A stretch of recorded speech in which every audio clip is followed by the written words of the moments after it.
Welcome back once again to another episode of WVU Marketing Communications Today, a live show right from West Virginia University that sits squarely at the intersection of data-driven decision-making and marketing practice. And the man who'll make sense of all that for you is on right now, Lee Silverman. Hey, Lee. Hey, thanks, Paul. I am your host, Lee Silverman, and we are happy to have you with us for our discussion on the Persuasion Code. Is there really part of the brain that decides? Most of our attempts to persuade are doomed to fail because the brains of our audience are wired to automatically reject messages that disrupt their attention. Most people believe that persuasion is more art than science because there has not been a single complete scientific model of persuasion.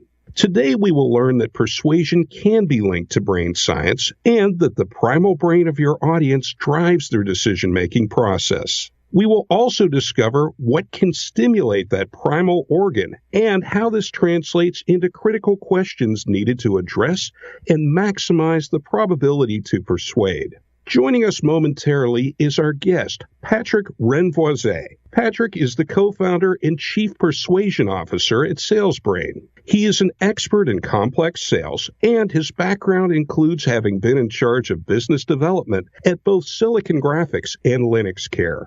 While marketing supercomputers and multi-million-dollar software solutions to some of the world's most brilliant scientists at NASA, Boeing, Shell, Airbus, BMW, and more, he became fascinated with the human brain. Patrick began investigating a scientific model to explain how humans use their brain to make buying decisions. He spent 2 years researching and formalizing the first 100% science-based persuasion model called NeuroMAP. In 2002, Patrick and his business partner, Dr. Christophe Morin, co-authored the first book on neuromarketing and published NeuroMAP. This proprietary, award-winning methodology has been used for the past 16 years to help over 6,000 companies worldwide scientifically persuade. Patrick, we're so happy to have you join us. Welcome to Marketing Communications Today. Let's jump right into this. Tell us about the primal brain and why this should matter to marketers. For a long time, we thought that, the decision-making process was made by one pounded organ. But a few years ago, researchers started to realize that we don't have one self, we have two selves. There is on one end the rational us, and there is also the primal us. And researchers like Daniel Kahneman, who won the Nobel Prize in Economy in 2002, were able to demonstrate that in reality, the decision-making process is driven by our primal self, by what we call the primal brain. So what's been really critical for us to realize is that that primal brain follows some rules of rationality. In other words, we make irrational decisions, but there is some rationality in how irrational we are. So the whole purpose of our work is to establish some rules of rationality to explain how this primal brain works. Okay. So, as you mentioned rational decisions, is it true that humans rarely make rational decisions? And can you tell us more about cognitive biases? In fact, another researcher by the name of Dan Ariely wrote a book called Predictably Irrational. And there is no such thing as a rational decision. It does not exist. In fact, one of the greatest experts on the world of decisions and emotions in the brain is a professor. His name is Antonio Damasio. And Damasio demonstrated that we make emotional decisions and then we rationalize them, not vice versa. So, again, there is no such thing as a rational decision. There are 188 rules of irrationalities, if you want, and we call that biases. Rule that explains how and why we make these irrational decisions. But again, what is new that we're revealing in our book is how to connect those rules of irrationalities with a simple process that everybody can follow if they want to maximize their capacity to influence others. So maybe I'll give you one example of these rules of irrationalities or the cognitive biases. In fact, the one I'm going to talk about is one of the oldest, and it's called the recency primacy effect. Here is what happens. If we were rational decision-making machines, and if our brain was processing information linearly, we would remember things linearly. In other words, if I was going to give you a list of 10 words, there should be no reason for you to not remember the words in the middle. However, because of that rule of recency primacy, if I give you a list of 10 words to remember, you will tend to remember the words at the beginning. That's the primacy effect. At the end, that's the recency effect. And people will tend to forget everything in the middle. And this has implication. I'll give you a very famous quote from George Lucas. George Lucas, famous movie maker, said, if you want to make a good movie, you want to create a hot opening, a hot close, and just don't screw up in the middle. That's what he said. And if you're a business person, how can you use this to your benefit? Well, what that means is, for example, we've all heard that you have only one chance to make a first impression. Yes, that's the primacy effect. You know, it's so hard to overcome that first impression that you make on people. And thing, the last words that you're going to say are going to be more present in the mind of people. So you have to be really careful in how you close your arguments. So again, this was just one simple example, but we have 188 of those rules of irrationality. So again, what we're revealing in our book, and to my knowledge, this is the first time that it is done through a complete scientific model, we are explaining, we are linking all these rules of irrationality, and we are helping people, we're providing a simple step-by-step process that will maximize your probability to use all these biases to your advantage. Okay, that was a beautiful illustration as well. Very easy to understand with the beginning and end being paramount. I understand that neuroscientists and neuropsychologists have known about the primal brain's role in decision-making for about 2 decades. Why has this knowledge not really reached the business world? 2 separate worlds. On one hand, you have the world of academics. These are people that spend research budget, that are looking, I think they write books, they get other people to get their PhDs. It's one world. And then there is the world of business. In fact, you know, today there is about 70,000 books on marketing. There are 90,000 books on sales. There are about 20,000 books on neuroscience and neuropsychology. Defines all this. Our objective in life is to create a bridge between those 2 worlds, which do not communicate very well together. Okay, and it sounds like there's very fertile ground for this in those who are doing marketing and better understanding this primal reptilian brain that we all have. In mentioning, as you did books being out there, in your book you also talk about neuromarketing. What can you share with us about that? So about 15 years ago, we started to see a new branch of marketing called neuromarketing. And what we do in neuromarketing is we ask people, what do you want? But we're not going to pay attention to the self-reported measures. Instead, what we will do is we will measure directly on our bodies various physiological changes. And those physiological changes allow us to poke directly into their unconscious, if you want. It's an unfiltered version of what people truly want. So we use different modalities to do that. Some modalities include we measure how people's skin changes resistance. In other words, when people get excited or when they get sad, it changes the resistance of your skin. We also measure the emotion that people are displaying, not again based on what they say. Instead, we measure it based on how they contract the 43 muscles on their faces. We measure their change of tone of voice because your voice is controlled by a very specific area of the brain, and it takes a professional liar to not change his tone of voice as he's lying. We use EEG, we use EKG, so we use all these different modalities to get a much better picture about people truly want. And that's what neuromarketing is. Well, that's really fascinating. And thinking about marketing and other tools that have historically been used, if we think of focus groups, if we think of surveys, interviews, these things have the potential deficit in which someone could be doing us lip service and trying to tell us what they think we want to hear, perhaps as opposed to what they're thinking, or maybe they don't even necessarily know what they're thinking, but these tools you mentioned seem to be able to measure and unlock what's really there, whether they're aware of it or not, if I understand correctly.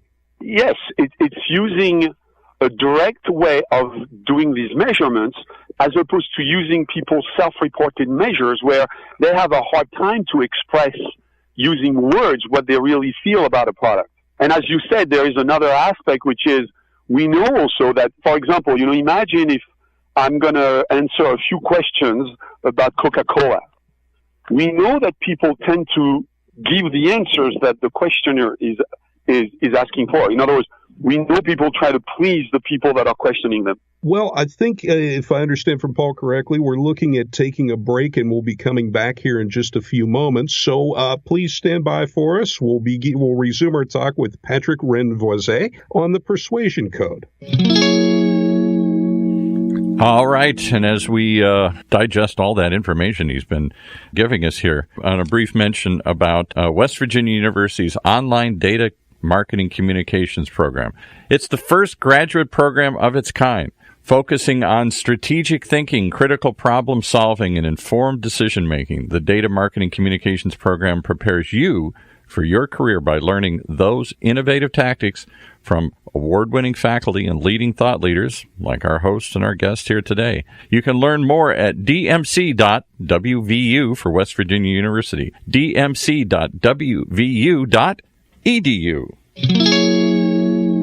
All right, you guys are in pretty deep here. This is some pretty heavy stuff here. My pen is running out of ink. I'm writing so many notes down here. We'll pick it back up. This is our talk on the Persuasion Code. Is there really part of the brain that decides? And our guest is Patrick Renvoise. Patrick, we've talked about the importance of the primal brain in marketing, but how does one reach it? So we've established that those 188 cognitive biases can be summarized into what we call stimulus, and we found 6 of them. In other words, because it's a brain that's ancient, it's a brain that's approximately 500 million years old, and if you want to compare it with the rational brain, the rational brain is only about 5 to 10 million years old. So this primal brain is really ancient, and because internet did not exist back then, those stimulus, there are only 6 simple ways you can stimulate that brain. So let me review them very briefly. The first one is it's a brain that is expecting a personal stimulus. In other words, it's a brain that is completely selfish. It does not know compassion at all. It's a brain that's all about me, me, and me. The second stimulus is contrast. It's a brain that needs contrast to decide. And here is what happens. A typical brain processes about 11 million bits of information per second. Unfortunately, you can only focus your attention on about 50 bits per second. So how do you decide among 11 million bits per second which one you're going to pay attention to? Well, you use contrast.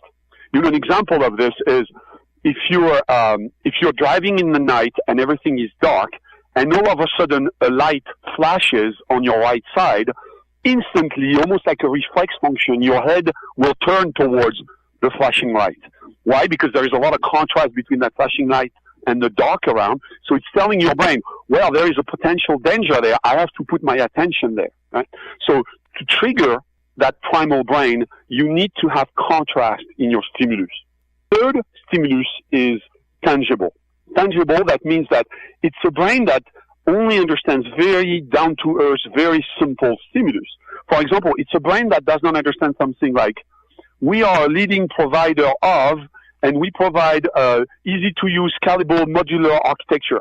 Why? Because all these concepts are highly intangible. In fact, it's a brain that the expert also called a pre-verbal brain. It's a brain that works that appeared way before we started to use words. Written words are only about 10,000 years old. Spoken words are about 50,000 years old. And that primal brain is 500 million years old. So it's not even the same scale. So it's a brain that doesn't even understand words. Why? Because words are not tangible enough. And that's the third stimulus, tangible. The fourth stimulus is it's a brain that is visual. So, we've known this for a long time. A great portion of all brain activity is actually about processing images. And if you look at the architecture of the brain, apparently we had eyes before we had a rational brain.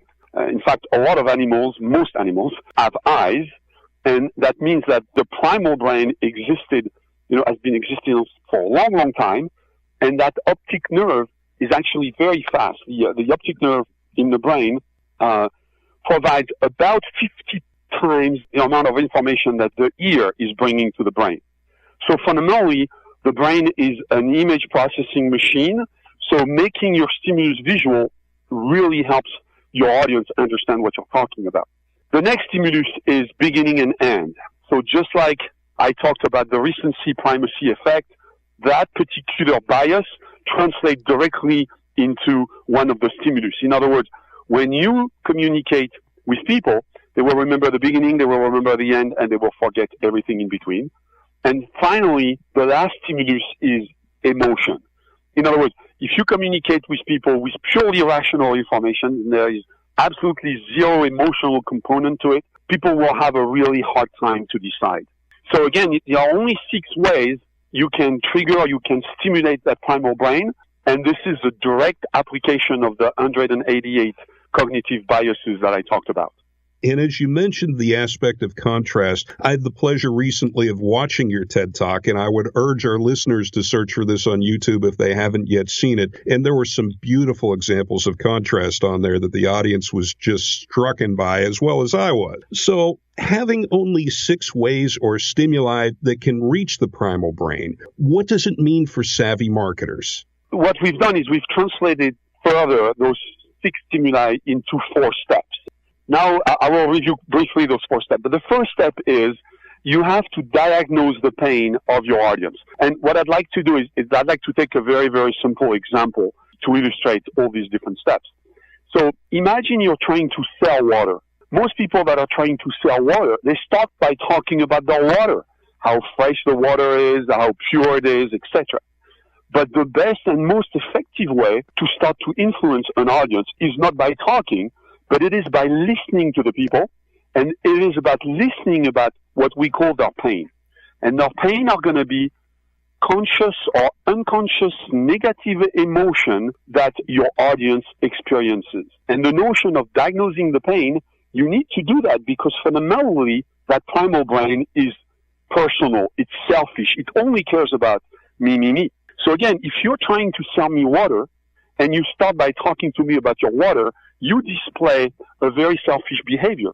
Whereas if you start to ask me, what are you thirsty for? And you have a headache, maybe you need to drink more water. So if you show me some level of compassion, if you start to ask me questions, if you put me at the center of your discourse, then I will be willing to open up to the idea of starting to buy from you. So the first step in our process, diagnose the pain. Then the second step, and again, you need to do that because that primal brain is personal. The second step is about how do you use contrast. And the second step is you need to differentiate your claims. Because here is what happens. If you're selling water, most likely you have competitors that are also trying to sell the same water to the same customers. And if the customer does not see the difference between your water and all your competitors' waters, then you're not maximizing your probability to sell. So you have to find something different about your solution, and you have to find that difference at all cost. So I want to take you through another example here.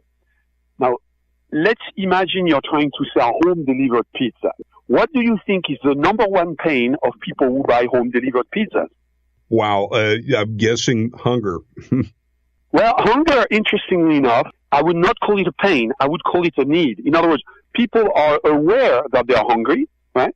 That hunger drives their behavior, but it's almost at the conscious level. But there is something at the unconscious level that drives people's behavior to buy home-delivered pizza even more predictably.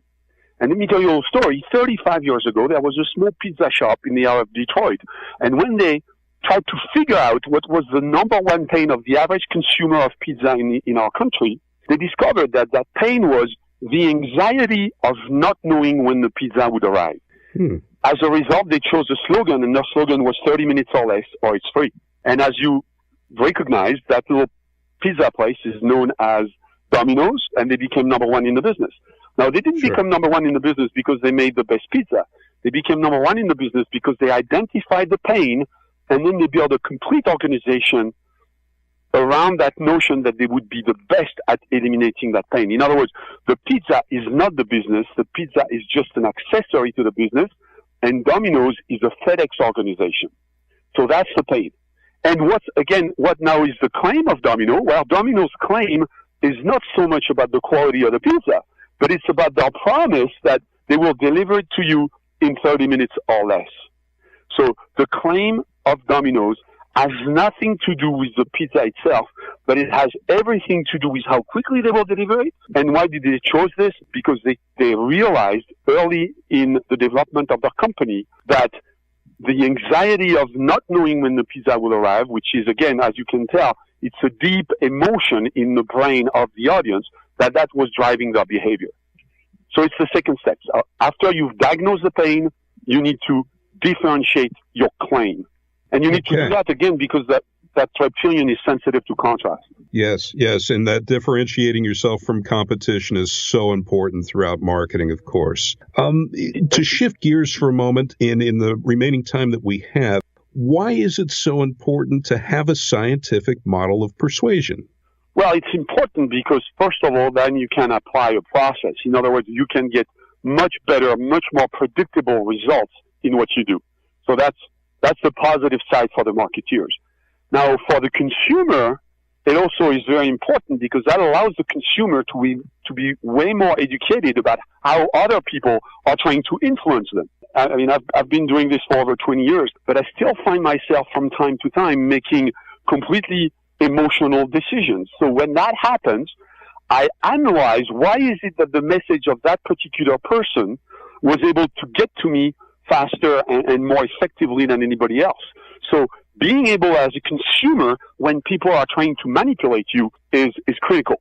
So again, just like in physics, physicists are trying to unify all the forces in the world. And they're trying to come up with one single theory of how forces work in the world. And being able to do this for sales and marketing, I believe, is equally important because it will make sure that people no longer buy stuff they don't need. Okay, very good. Well, in brief, would you like to mention the book that you have out if others would like to pick up a copy and check it out? Yes, so the book is titled The Persuasion Code. I am one of the co-authors with my friend and partner, Christophe Morin. And the book is available on Amazon. It's available in many other places. The book was about 2 years in the making, and it's a sequel to our first book, which was titled Neuromarketing, Understanding the Buy Button Inside the Brain. Again, it's a book that is all about science, so we're not asking people to trust us. We're giving people scientific facts, and then they can make the decisions for themselves. But our conclusion was that, even though we're in 2018, we still make completely irrational decisions. By making sure that people can learn about how irrational we are, we believe that we can make the world a better place. Well, that's wonderful, Patrick. And thank you so much for taking the time to talk to us today. This has been the Persuasion Code. Is there really part of the brain that decides? And I think the answer to that is yes. Paul, I think we go back to you, my friend.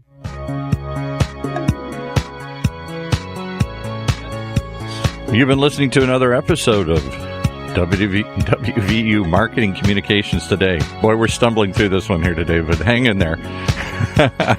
Right here on the Funnel Radio Network for at-work listeners like you.